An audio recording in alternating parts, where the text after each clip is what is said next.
வணக்கம். இன்றைக்கி நம்ம பார்க்க போகிற சமையல் அருமையான கருவேப்பிலை பூண்டு குழம்பு எப்படி செய்யலாங்கிறத பார்க்கலாம். ஒரு பேன் எடுத்துக்கலாம். இதில் வந்து 1 டீஸ்பூன் போல் எண்ணெய் விட்டுக்கலாம். எண்ணெய் சூடானதும் 1 டேபிள் ஸ்பூன் வர கொத்தமல்லி சேர்த்துக்கலாம். 1/2 டேபிள் ஸ்பூன் மிளகு, 1/2 டேபிள் ஸ்பூன் ஜீரகம், 7 வரமிளகா சேர்த்துக்கலாம். இது எல்லாத்தையும் நல்லா வறுத்துக்கலாம். நல்லா வாசனை வர அளவுக்கு வறுத்து எடுத்துக்கலாம். இப்போ இது நல்லா வறுபட்டுருச்சு. இந்த மல்லியோட வாசனை நல்லா வரணும். இப்போ அந்த வாசனை நல்லா வருது. இதை அமர்த்திட்டு வேறு பிளேட்டுக்கு மாற்றிக்கலாம். இப்போ அதே பேனில் 1 டீஸ்பூன் எண்ணெய் விட்டுக்கலாம். இப்போ இதில் ஒரு 1/2 கப் அளவுக்கு கருவேப்பிலை சேர்த்துக்கலாம். இது நல்லா முறுமுறுன்னு வர அளவுக்கு வறுத்துக்கலாம். கருவேப்பிலை நல்லா வறுபட்டுருச்சு. அமர்த்திடலாம். அமர்த்திட்டு இதை மிக்ஸி ஜாருக்கு மாற்றிக்கலாம். இப்போ வறுத்து மல்லி, சீரகம், வரமிளகா அதையும் மிக்ஸி ஜாரில் சேர்த்துருக்கேன். கருவேப்பிலை வறுத்ததையும் மிக்ஸி ஜாரில் சேர்த்துருக்கேன். இது எல்லாத்தையுமே இப்போ நைஸாக அரைச்சிட்டு வந்துட்டு பார்க்கலாம். இப்போ பேன் சூடு பண்ணிக்கலாம். நல்லெண்ணெய் சேர்த்துக்கலாம். தேவையான அளவுக்கு நல்லெண்ணெய் சேர்த்துக்கோங்க.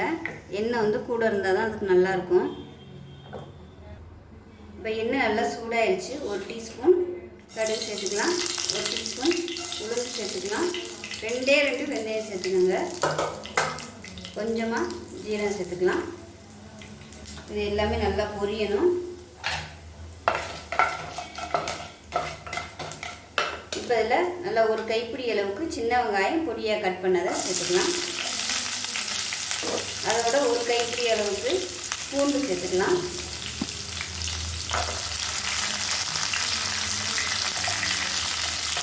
எல்லாமே நல்லா வதங்கணும். இதோட கொஞ்சமாக பெருங்காயம் சேர்த்துக்கலாம்.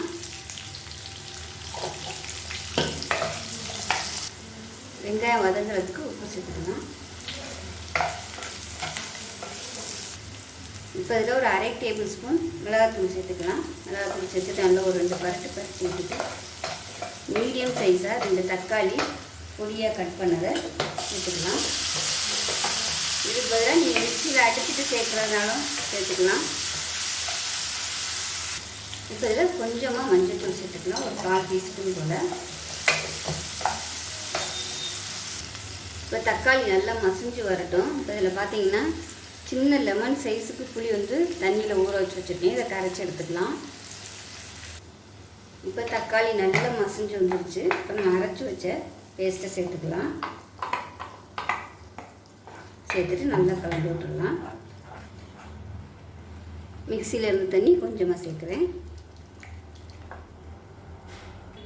இப்போ இந்த குழம்புக்கு தேவையான தண்ணி சேர்த்துக்கலாம். சுடு தண்ணியாக சேர்த்துக்கோங்க. நல்லா ஒரு 1 டம்ளர் அளவுக்கு சேர்த்துருக்கேன். நல்லா கலந்து விட்டுட்டு புளி தண்ணி வந்து சேர்த்துக்கலாம். டேஸ்ட்டை பார்த்துக்கிட்டு புளி தண்ணி சேர்த்துக்கோங்க.